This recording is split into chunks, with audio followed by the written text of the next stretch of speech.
제가 지난주에 어느 책을 읽다가 유머 하나를 보게 됐습니다. 제목이 아들이란 제목의 유머였어요. 아들이란 뭐냐? 나올 땐 일촌이고 대학 가면 사촌이고 군에서 제대하면 팔촌이고 결혼하면 동포고 이민 가면 해외 동포고 잘난 아들은 나라의 아들이고 돈 잘 버는 아들은 사돈의 아들이고 빚진 아들은 내 아들이다. 여러분, 제가 그 유머를 보면서 가슴이 철렁 내려앉는 겁니다. 왜 그랬는가 하면 큰일 났다라는 생각이 들었어요. 야, 이번 주에 부모 공경에 대한 말씀 전해야 되는데, 유머에 나오는 내용이 단지 유머에 나오는 내용만이 아니라 우리 사회의 흐름 같아요. 아니, 교회 바깥에만의 흐름이 아니라 교회 안에 있는 사람들에게도 해당이 되는 것 같았어요. 그러니 부모를 공경하라라는 이 설교는 얼마나 인기 없는 설교예요. 그래서 가슴이 철렁 내려앉더라고요. 나 이번 주에 부모 공경하라는 말씀 전해야 되는데. 그런데 여러분, 주님의 종은 사람들이 듣고 싶은 이야기를 하는 사람이 아니라 주님이 주시는 말씀을 전하는 사람이에요. 하나님의 말씀을 전하는 사람들이죠. 그래서 전합니다. 여러분, 전적으로 타락한 사람에게 일어난 문제가 있습니다. 하나님과 올바른 관계를 갖기가 어렵고 사람과 올바른 관계를 갖고 살기가 어려운 존재가 되고 만 겁니다. 그 가운데 한 사람이 가인이죠. 가인이 하나님이 금지하신 선악과 먹었습니다. 하나님께서 가인에게 물으셨습니다. 너는 왜 내가 금지한 선악과 먹었냐? 라고 했어요. 아담아, 내가 너에게 먹지 말라고 한 명한 그 나무 열매를 먹었느냐? 라고 물으셨어요. 여러분, 아담은 둘 중에 하나만 대답하면 됩니다. 먹었습니다, 안 먹었습니다? 먹었잖아요. 하나님, 제가 먹었습니다. 죄송합니다. 잘못했습니다. 이러면 되는데 뭐라 했습니까? 하나님이 주셔서 나와 함께 있게 하신 여자가 그 열매를 내게 주어서 먹었다라고 대답했습니다. 그날 이후로 평생 사람은 서로 원망하고 책임 전가하고 탓하면서 껄끄러운 관계 속에서 살아가는 존재가 되고 말았습니다. 가인도 그런 인물 가운데 하나죠. 가인과 아벨이 하나님께 예배를 드렸습니다. 하나님이 아벨의 예배는 받으시고 가인의 예배는 안 받으시는 겁니다. 그래서 이 가인이 동생을 들판에서 쳐 죽였습니다. 하나님께서 그 안에 일어나는 마음을 아셨기 때문에 가인에게 너는 죄를 다스려야 된다라고 했지만 아무 소용이 없었어요. 여러분, 그날 이후로 사람은 서로 증오하고 시기하고 살아가는 존재가 되고 말았다라는 겁니다. 여러분, 그런 의미에서 십계명은 너무나 중요한 말씀이에요. 왜냐하면 1부터 4까지의 계명은 어떻게 우리가 하나님과 올바른 관계를 맺으며 살 수 있는가에 대한 말씀이고 5부터 10까지의 계명은 어떻게 우리가 사람들과 올바른 관계를 맺으며 살아갈 수 있는지에 대해서 알려주시는 계명이기 때문입니다. 주목할 것은 함께 살아가는 사람들과 어떻게 올바른 관계를 맺을 수 있는가에 대한 계명 가운데 첫 번째 계명이 부모님 공경에 대한 계명이다라는 겁니다. 이것은 뭘 의미할까요? 두 가지가 아닐까 싶습니다. 그만큼 부모 공경하는 것이 어렵다라는 겁니다. 그래서 그 어려운 것을 하나님께서 먼저 잘 알려주시고 싶었던 것이 아닌가라는 거예요. 두 번째는 하나님께서 부모 공경을 너무나 중요하게 여기신다는 거죠. 중요하게 여기시니까 어떻게 사람들과 올바른 관계를 맺으며 살 수 있는가에 대해서 말씀하시면서 첫 번째로 부모를 공경하는 문제에 대해서 말씀해 주신 거겠죠. 여러분, 하나님은 부모 공경하는 것을 참 중요하게 여기십니다. 오늘 말씀에 내 부모를 공경하라 라고 했을 때 이 공경이란 단어는 어떤 뜻입니까? 국어사전을 보니까 공손히 받들어 모시다 이런 뜻인데 히브리어의 원문을 보면 이 공경이란 단어는 카베드입니다. 번역하면 무겁게 여기다, 경외하다, 또 영화롭게 하다 이런 의미입니다. 원래 이 카베드라는 단어는 하나님을 공경하다라고 할 때 사용된 단어입니다. 그런데 그 단어가 부모 공경에도 사용됐단 말이에요. 잠언서 3장 9절에 이런 말씀이 있습니다. 내 재물과 내 소산물의 처음 익은 열매로 여호와를 공경하라. 거기서 공경이 카베드입니다. 오늘 우리가 읽은 내 부모를 공경하라 라고 할 때 그 공경과 똑같은 단어입니다. 말라기 1장 6절에 내 이름을 멸시하는 제사장들아 나 만군의 여호와가 너희에게 이르기를 아들은 그 아버지를 종은 그 주인을 공경하나니 내가 아버지일진데 나를 공경함이 어디 있느냐 라고 할 때 이 공경이란 단어가 카베드입니다. 창세기 22장 말씀을 보면 아브라함이 모리아라고 가서 아들 이삭을 하나님께 번제로 바치려고 하지요. 그때 하나님의 사자가 개입합니다. 그래서 뭐라고 했지요? 이렇게 말합니다. 네가 네 아들 독자까지도 내게 아끼지 아니하였으니 내가 이제야 하나님을 경외하는 줄을 아노라 라고 할 때 그 경외가 가베드입니다. 그러니까 무슨 의미입니까? 놀랍게도 하나님을 공경하는 단어가 부모를 공경하는 데에 사용됐단 말입니다. 이것은 뭘 의미하죠? 하나님 우리가 부모를 공경하는 것을 그렇게 중요하게 여기신다라는 의미죠. 또한 여러분 이 부모 공경을 하나님께서 얼마나 중요하게 여기시는지 십계명 가운데 보상이 약속되어 있는 계명은 부모 공경에 대한 계명밖에 없습니다. 오늘 말씀 다시 읽어보십시오. 내 부모를 공경하라. 그리하면 내 하나님 여호와가 내게 준 땅에서 너의 생명이 길리라 라고 했습니다. 여러분 이 말씀을 에베소 6장에 보면 바울이 또 전하지요. 자녀들아 주 안에서 너희 부모에게 순종하라. 이것이 옳으니라.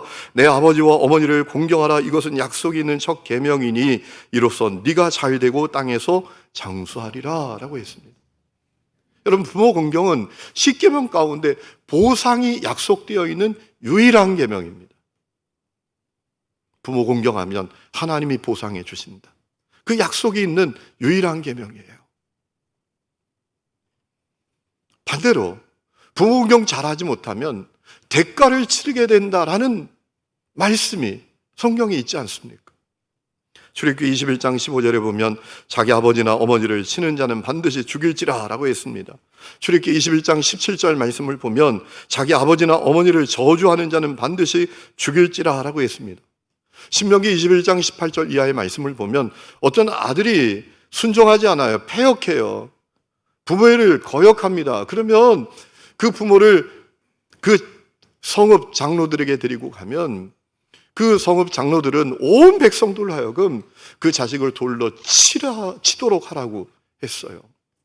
여러분 가혹한 말씀처럼 들리지만 하나님의 그 마음, 하나님의 중심을 우리가 놓치지 말아야 돼요. 하나님께서 부모 공경을 그렇게 중요하게 여기신다라는 겁니다. 우리 예수님께서도 부모 공경하는 것을 너무나 중요하게 여기셨잖아요. 마태복음 19장 말씀을 보면 한 사람이 예수님께 찾아와서 내가 어떤 선한 일을 해야 영생을 얻겠습니까? 라고 하죠. 그때 예수님 뭐라고 말씀하십니까? 계명을 지키라. 그러면 네가 생명, 영생을 얻으리라 라고 하시면서 말씀하신 그 계명 가운데 하나가 부모 공경이었습니다. 마태복음 15장 말씀을 보면 유대인들의 전통을 주님께서 비난하십니다. 고르반이라는 전통이었죠. 하나님께 부모님께 드릴 것을 하나님께 드리고 난 부모님께 대하여 책임이 없다. 부모님께 드릴 것을 하나님께 드렸으니까 부모님 공경에 대한 나는 책임이 없다. 이 고르반이라는 전통인데 그건 문제다. 그거 잘못된 거다. 그렇게 하는 것은 입술로는 하나님을 공경하는 것 같지만 마음은 하나님에게서 먼 거다. 라고 말씀을 하셨어요. 우리 예수님께서도 부모 공경을 너무나 중요하게 여기셨다라는 겁니다. 자, 그렇다면 하나님께서 왜 그렇게 부모님을 공경하는 것을 중요하게 여기셨을까요? 크게 두 가지 이유가 있다고 저는 믿습니다. 첫 번째는 부모님의 권위 뒤에는 하나님의 권위가 있기 때문입니다. 여러분, 우리 이 땅에 살아가면서 많은 것을 선택하면서 살지요. 옷도 선택해요. 먹는 것도 선택합니다. 어디 가서 살지도 선택합니다. 친구도 선택하고 가서 공부할 학교도 선택하고 심지어 배우자도 선택하지요. 그런데 절대로 선택 못하는 게 있습니다. 부모입니다. 부모는 내가 선택할 수가 없어요. 하나님이 정해 주시는 거예요. 그러니까 어떤 의미입니까? 부모의 권위 뒤에는 하나님의 권위가 있다라는 거예요. 부모의 권위를 인정하고 순종하는 것은 하나님의 권위를 인정하고 순종하는 것으로 여기신다라는 것입니다.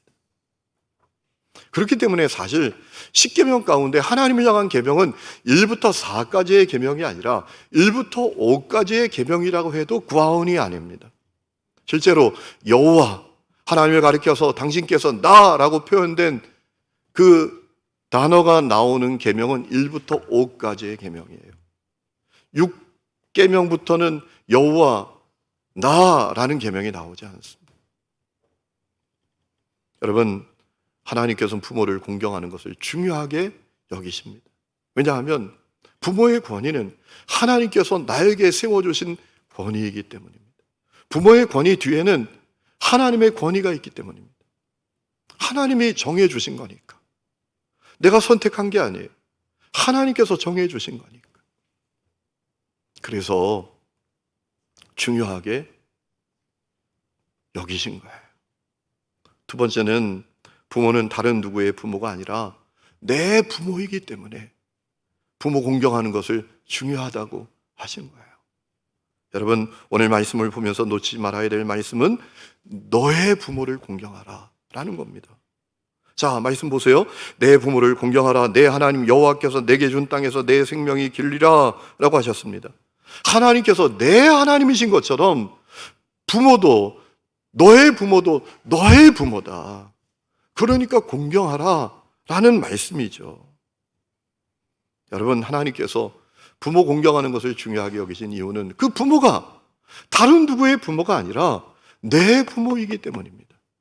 내 부모이기 때문에 그 부모 공경하는 것이 중요하다라고 말씀하신 거예요. 여러분, 전라남도에 가면 순천이라는 지역이 있죠. 저도 가봤는데요. 참 아름다워요. 그 순천은 복음화율이 높아서요. 그 순천에 딱 들어설 때 왠지 마음이 너무 편하더라고요. 알고 보니까 복음화율이 30%가 넘는데요. 예수 믿는 사람들이 너무너무 많대요. 여러분, 그 순천에 사는 연세 드신 할머니 20명이 얼마 전에 책을 하나 내셨습니다. 책 제목이 뭔가 하면 우리가 글을 몰랐지 인생을 몰랐나? 라는 제목의 책입니다.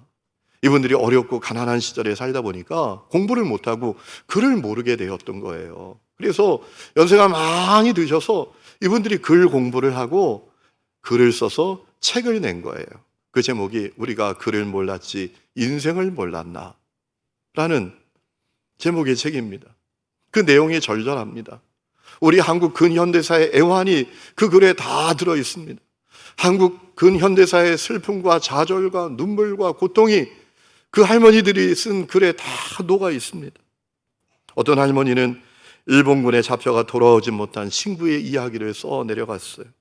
어떤 분은 전쟁 중 피난길에 동생을 얻고 며칠을 걸은 이야기를 썼고요. 어떤 할머니는 구멍 뚫린 양발 속에 나온 그 발가락이 너무 매력 있어 보여서 남편과 결혼했는데 그 남편이 짜장면 한 그릇도 사주지 못하는 무능한 남편이라는 사실을 알게 됐다는 그런 글도 썼고요. 어떤 할머니는 영어를 배우는 시간에 안녕하세요 선생님을 영어로 헬로 디저 라고 했다가 웃음바다가 된 뭐 그런 얘기도 있어요. 근데 그 가운데 어떤 할머니가 쓴 글이 참 제 마음에 와닿더라고요. 이런 글이었습니다. 자다가 일어나 보니 엄마 혼자서 아기를 낳았습니다.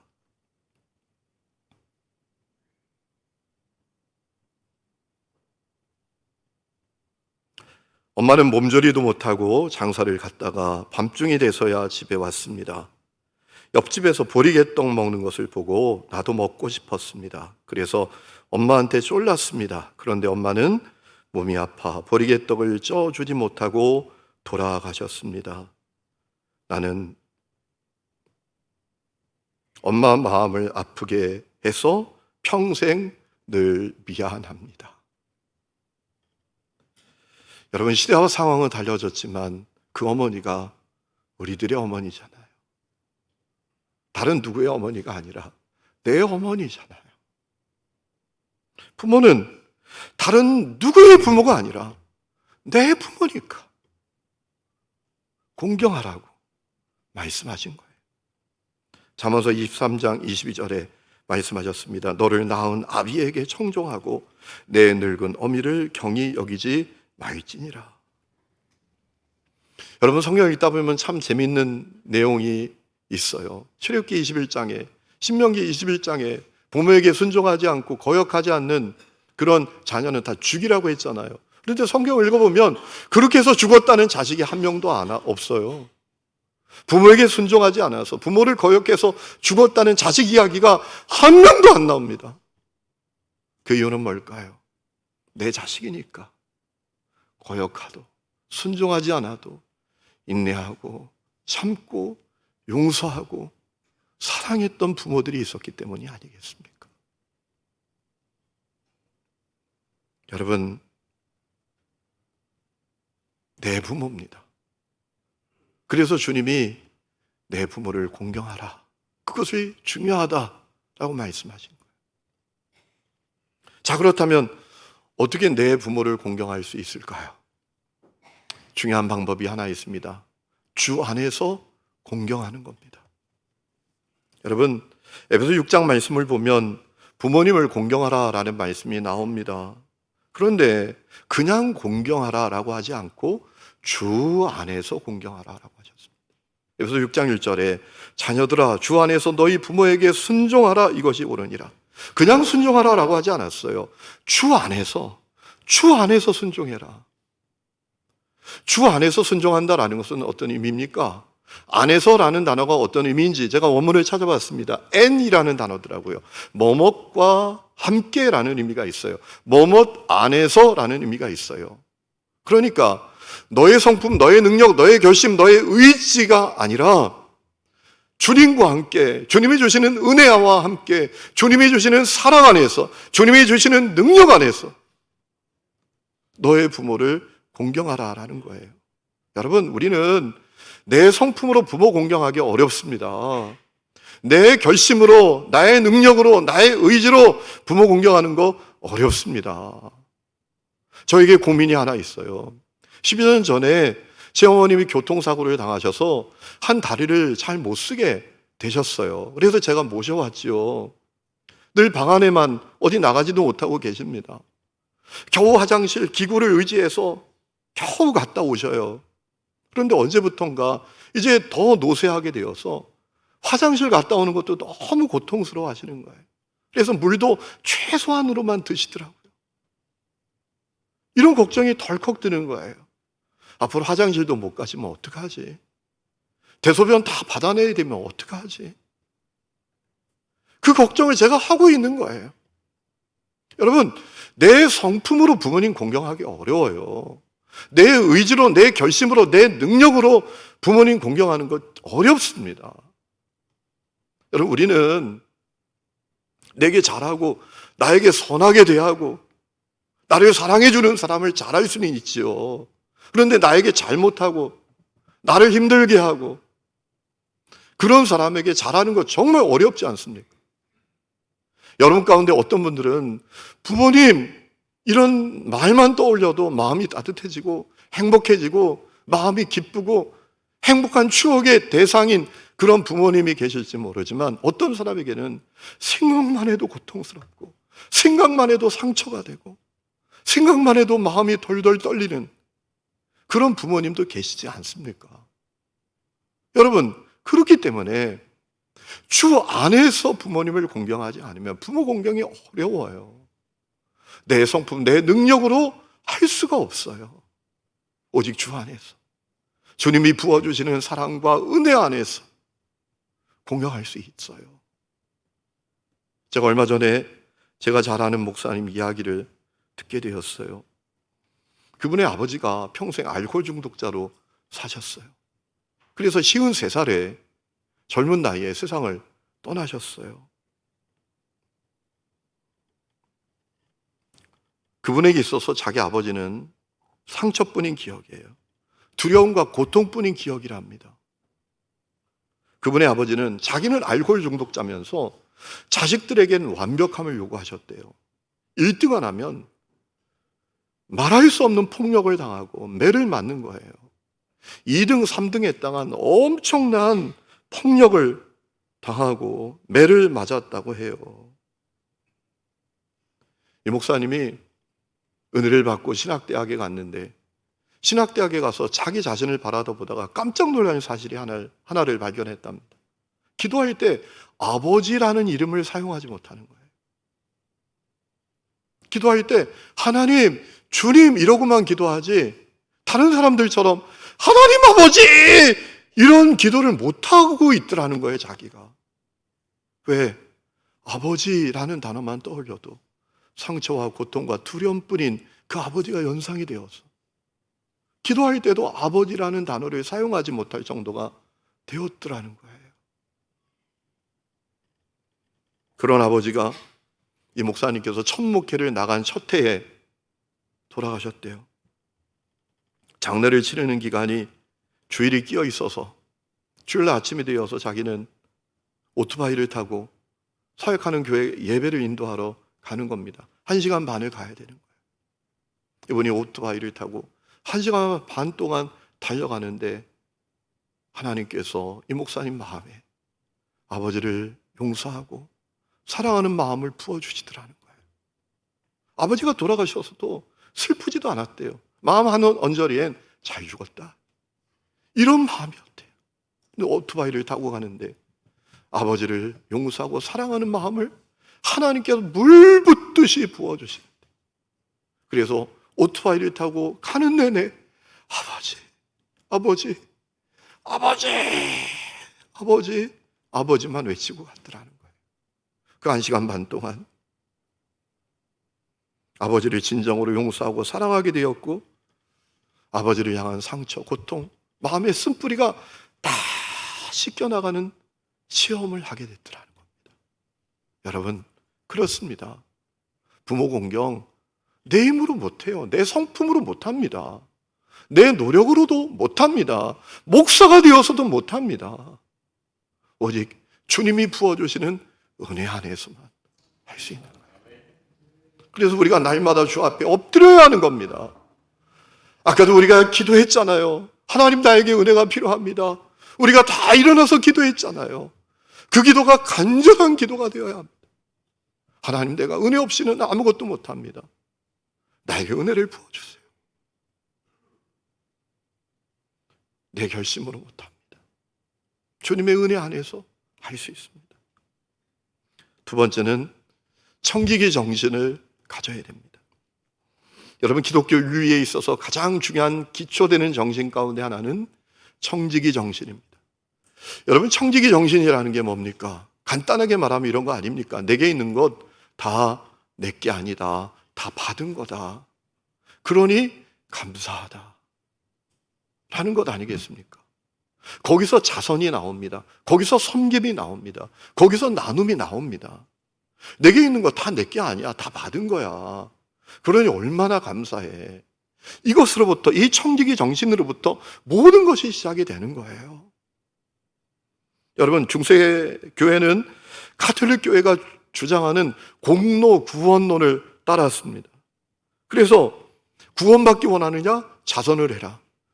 구원받기 원하느냐? 공로를 쌓아야 된다, 자선해야 된다, 이렇게 가르치면서 나누고 섬기는 것을 강요했습니다. 구원의 조건이니까, 공로를 쌓아야지 구원받으니까. 그런데 루터가 종교개혁한 다음에 완전히 달라졌어요. 구원은 믿음으로 받는 거고, 자선, 나눔, 섬기는, 이것은 순전한 사랑이다, 그리스도인으로서의 사랑이다 라는 거예요. 그래서 루터는 자선을 가리켜서 뭐라고도 말했는가 하면 예배 후에 예배다라고 했어요. 여러분, 우리가 예배 후에 예배를 잘 살아내야 합니다. 오늘 예배는 예배로 끝나는 게 아닙니다. 예배 후에 예배가 계속되어야 합니다. 그것은 뭐냐? 나누고 섬기며 사는 거예요. 여러분, 그 근본 정신이 청지기 정신이에요. 내게 있는 거 다 내 거 아니야, 받은 거야. 그러니 얼마나 감사해. 정말 감사하잖아. 그러니까 나누는 거다, 섬기는 거다 라는 거죠. 여러분, 부모를 향한 공경에도 이 청지기 정신이 기초가 되어야 합니다. 내 몸, 내 시간, 내 생명, 내게 있는 재정 다 받은 거예요. 내 거 아니에요. 감사하잖아요. 그래서 섬기는 거예요. 나누는 거예요. 그 첫 번째 대상이 내 부모가 되어야 된다는 거죠. 여러분, 성경에 보면 정말 부모님을 잘 공경한 한 사람이 있습니다. 누굴까요? 요셉이라는 인물이에요. 여러분, 요셉은 어느 날 아버지에게 이야기를 했습니다. 야, 요셉아, 너 형들이 세겜에 가서 양치고 있잖아. 형들이 잘 있는지 한번 보고 와라. 그리고 와서 나에게 이야기해 주라. 그래서 요셉은 아버지 말씀에 순종해서 떠나요. 토 하나 달지 않고 가요. 여러분, 당시 야곱이 있던 지역에서 세겜까지 25km가 넘어요. 근데 세겜에 갔더니 형제들이 없어요. 도단으로 갔대요. 또 25km가 넘는 지역을 이동을 해서 갔어요. 그래서 어떻게 됐죠? 노예로 팔려갔어요. 형제들에 의해서. 요셉은 말이죠, 아버지 말씀에 순종했다가 노예로 팔려간 인물이에요. 참 비참한 인물이죠. 그런데 여러분, 요셉이 비참하게 됐나요? 물론 그에게 고난의 우여곡절이 있었지만 복 있는 인생을 살았잖아요. 여러분, 창세기 말씀을 보면 요셉이 보디발의 집에서 노예로 살아갈 때 그의 삶이 어떠했는지를 알려주시는 말씀이 있어요. 창세기 39장 2절에 이렇게 되어 있습니다. 여호와께서 요셉과 함께 하심으로 그가 형통한 자가 되어 그의 주인 애굽 사람의 집에 있으니 그의 주인 여호와께서 그와 함께 하심을 보며 또 여호와께서 그의 범사에 형통하게 하심을 보았더라. 여러분, 요셉은 가장 놀라운 복을 받았어요. 주님이 그와 함께 하셨어요. 자, 누명 쓰고 감옥에 가잖아요. 보디발의 아내의 유혹을 뿌리쳤다가 누명 뒤집어 쓰고 감옥에 갔어요. 그래서 그의 삶은 어땠나요? 그의 삶은 어땠죠? 복 있는 삶이 되었죠. 창세기 39장 21절, 22절에 이렇게 되어 있습니다. 여호와께서 요셉과 함께 하시고 그에게 인자를 더하사 간수장에게 은혜를 받게 하시매 간수장의 옥중 채소를 다 요셉의 손에 맡김으로 그 재반 사물을 요셉이 처리했다라고 했습니다. 요셉은 노예로 팔려가고 누명 쓰고 감옥에 가도 복 있는 인생을 사는 겁니다. 하나님이 함께 하시는 최고의 복을 누리면서 사는 겁니다. 더욱이 그는 노예 출신이었지만 애굽의 총리가 되지 않습니까? 가문을 다 구원하지 않습니까? 이스라엘 민족을 큰 민족으로 불어나게 하는 하나님의 구속사를 위해서 그가 쓰임받지 않습니까? 놀라운 복을 받게 되었죠. 여러분, 그 요셉이 형제들을 만났을 때 가장 궁금했던 게 뭐죠? 아버지의 안부였어요. 아버지의 안부. 창세기 43장 27절에 이렇게 되어 있습니다. 요셉이 그들의 안부를 물으며 이르되 너희 아버지, 너희가 말하던 그 노인이 안녕하시냐? 아직도 생존해 계시냐? 아니, 아버지 말씀에 순종했다가 노예로 팔려서 고생했는데 그래도 요셉은 아버지가 궁금했어요. 아버지의 안부가 궁금했어요. 아버지의 생사가 가장 궁금했어요. 그가 요셉이었어요. 여러분, 그 요셉은 끝까지 아버지에게 순종해요. 여러분, 야곱이 유지를 남기잖아요. 내 장래, 내 시신을 여기다 매장하지 말고 나중에 가나안 땅에 묻어달라. 여러분, 그때 요셉이 아버지, 내가 그렇게 하겠습니다 라고 대답했죠. 요셉은 처음부터 끝까지 부모님을 잘 공경하고 순종했던 인물이었습니다. 그가 복 있는 인생이 되었잖아요. 그것이 성경에 있는 말씀이잖아요. 우리가 이 성경을 믿어야 되지 않겠습니까? 하나님의 말씀은, 약속은 얼마든지 그리스도 안에서 이해가 되니 그런즉 우리가 아멘하여 하나님께 영광을 돌리게 되느니라. 우리가 정말 믿어야 될 말씀은 이런 말씀이 아니겠습니까? 사랑하는 성도 여러분, 오늘 어떤 자녀들이십니까? 제가 얼마 전에 참 안타까운 이야기를 들었어요. 어떤 분을 만났는데 그분이 그래요. 목사님, 아는 사람하고 결혼시켜야 돼요. 무슨 얘기예요? 그랬더니 이런 이야기예요. 그분의 자녀를 어떤 분을 소개받아서 결혼을 시켰대요. 교제하게 되어서 아주 집안도 괜찮고 예수도 잘 믿고 아주 사람도 좋고 그런 말 철석같이 믿고 결혼을 시켰는데 문제는 3년이 지난 다음부터 지금까지 한 번도 집에 안 온대요. 며느리도 아들도 믿는 가정이라면서요. 믿는 가정이라면서요. 교회 안에 정말 이 부모 공경에 문제 있는 가정들이 정말 많구나라는 사실을 알게 됐어요.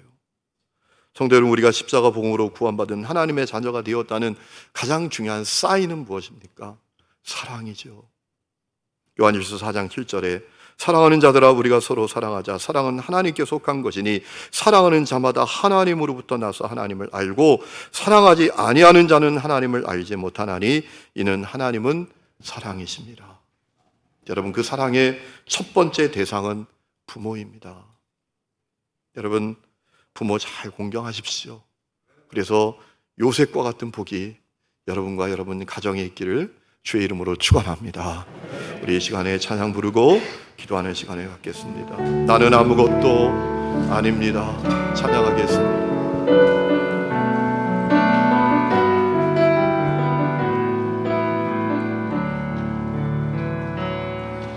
나는 아무것도 아닙니다. 주님의 사랑이 없으면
나는 아무것도 아닙니다. 나는 아무것도 아닙니다. 주님의 사랑이 없으면 아무것도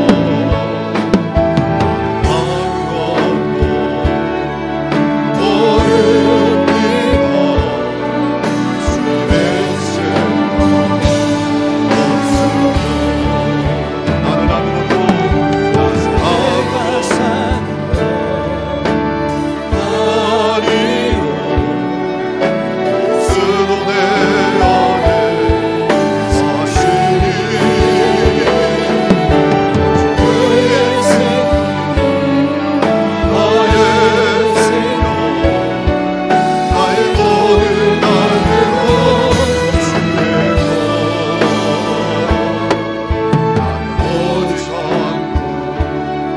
아무것도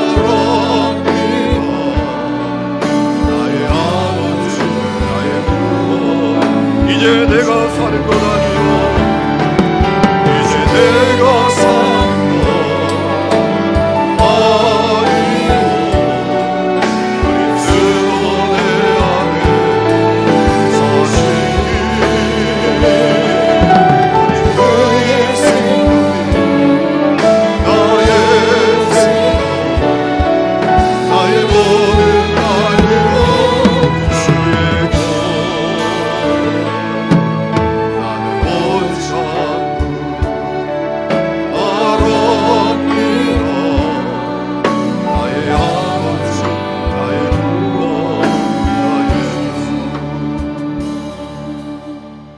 아버지, 우리 성도들 가운데 부모님과의 관계가 너무나 어려워서 참으로 안타깝게 살아가는 사람들이 있습니까? 찾아가 주셔서 위로하여 주시고 다시 일으켜 주시옵소서. 내 부모를 공경하라고 하셨습니다. 주님, 우리에게 부모님을 공경할 수 있는 힘이 없습니다. 우리의 성품으로도 할 수 없습니다. 나의 능력으로 결심으로도 할 수 없습니다. 오직 주 안에서 주님의 은혜로만 할 수 있는 것을 고백합니다. 주여, 그리하오니 오늘도 나에게 은혜를 부어 주시옵소서. 가난한 마음으로 주님을 원하오니 하늘문을 열고 주님의 은혜와 사랑을 내 안에 충만히 부어 주시옵소서. 그리하여 사랑하고 섬기며 살아갈 수 있게 하여 주옵소서. 이제는 우리 주 예수 그리스도의 은혜와 하나님 아버지의 놀라운 사랑과 성령의 내주 동행하심이 하늘님의 모든 성도들과 그 삶의 모든 부분들 위해 지금부터 영원토록 함께 계시기를 간절히 축원하옵나이다. 아멘.